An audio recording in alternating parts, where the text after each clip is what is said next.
Hello everyone, this is Kian from the Reaper Rocker. Welcome sa Food Reviews. Nandito tayo ngayon sa Alfonso, Cavite para subukan ang Surugin Ramen House at subukan natin ang mga Japanese sa cuisine nila. So if you're excited to watch this video, don't forget to subscribe to my channel and follow my social media accounts. Tara! Napunta kami ng family ko at ng tropa ko. Galing pa kami ng Trece Martires City at napakatagal ng biyahe, almost an hour and a half din ang tinagal namin sa biyahe bago makarating dito. Yung location niya ay very remote, kaya naman para makita nyo ang location ito, you need to use Waze apps or Google Maps para matagpuan ang location.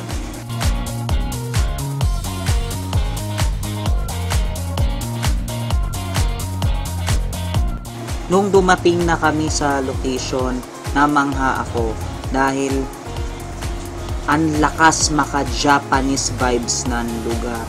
Ang daming mga tanim, mga bonsai, at yung may background music pa na Japanese music. Kaya talagang akala mo nasa Japan ka.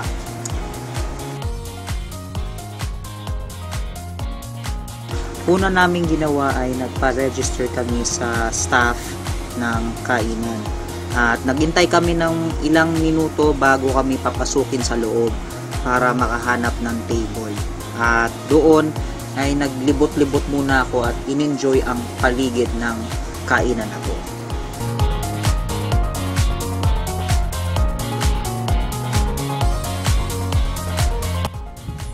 Wow, grabe ang lugar na to. Ang lakas maka-Japan vibes.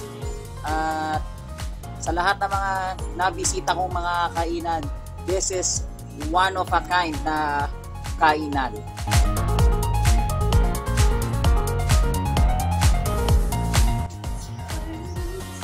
So nandito tayo ngayon sa Surugin Ramen at wow, pagkapasok pa lang dun sa entrance ng kainan na to ay nakaka-impress yung ambience dito sa lugar na to at para kang nasa ibang lugar at hindi ka nandito sa Pilipinas. So we're just waiting now for our order and let's find out kung panalo ang kanilang pagkain. Tara! Pagpasok namin doon sa loob ng kainan, masasabi ko na napakaganda ng place, napaka-cozy at natural lang yung hangin na pumapasok at marami pang mga iba't ibang Japanese display. At nakita ko pa nga dito, naka-display yung album artwork ni Miki Matsubara, ang kumanta ng Stay With Me. At dumating na ang order namin. Ang in-order ko ay ang Odori Ramen. So, tikman na natin ang kanilang ramen. Dita natin, guys. Sige, save the best for the best. For last. Hati lang kayo dyan? Wow, pagkasarap-sarap. Napaka-rich ng flavor ng soup nila at talagang hahanap-hanapin mo. Itong in-order ko, napaka-creamy, rich yung flavor at savory at the same time. Ang masasabi ko dito sa ramen na to ay the same siya ng butaw ramen na nakain ko sa Ramen Nagi. At milky at saka creamy din yung soup base niya, kaya talagang napakasarap. At gusto ko rin yung texture ng noodles dahil maganda yung consistency niya. Tsaka firm pati, kaya solid siya. Chaso niya ay well cooked at talagang napakasarap, napaka-flavorful din at talagang nagko-complement doon sa ramen.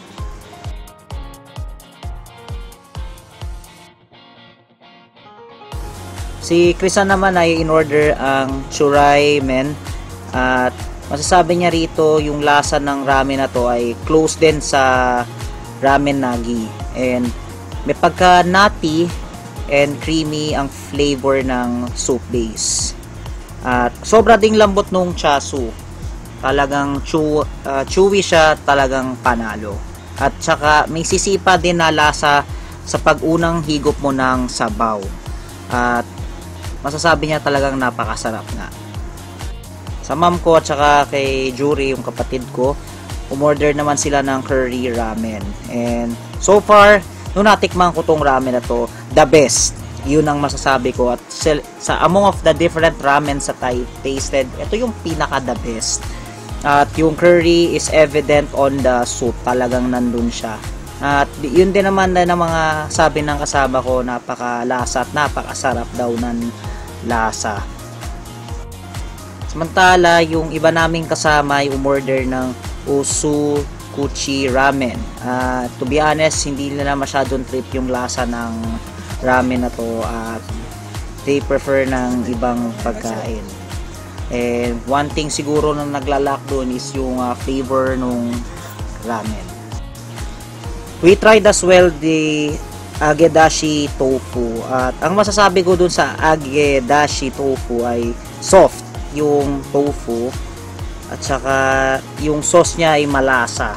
At saka napaka-chewy niya, fluffy pati. Kaya nakaka-enjoy siyang kainin. We also tried the gyoza. Sa gyoza naman, ang masasabi ko ay napaka-tasty and flavorful niya. At marami din siyang laman, kaya sulit na sulit siya. At yung meat ay napaka-fresh, talagang niluto with love, kaya panalong panalo siya.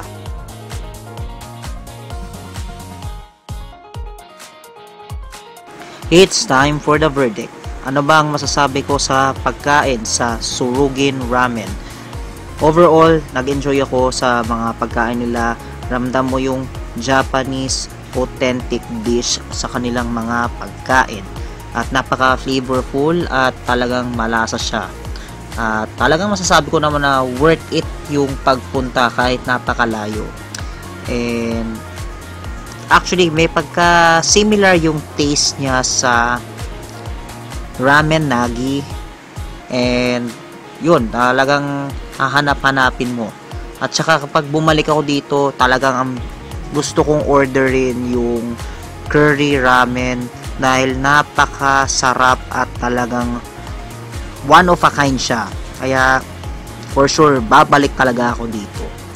And yung mga staff, napaka-friendly and courteous, kaya sino ba naman ang hindi babalik dito, no?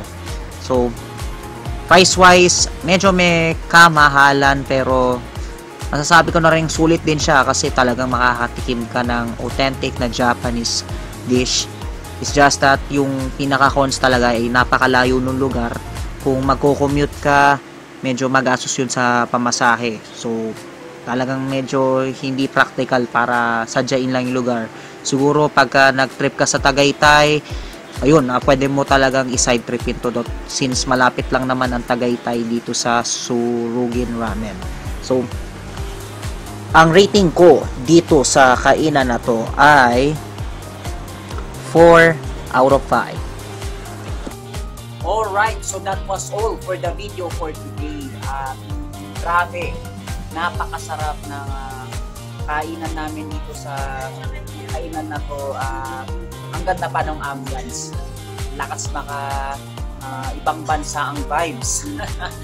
So, anong masasabi nyo dito sa kainan na to? Feel free to comment down below. And if you like this video, don't forget to send a thumbs and consider subscribing. Magkita-kita tayo sa susunod na episode ng Food Reviews. This is Kian, signing off. Rock on!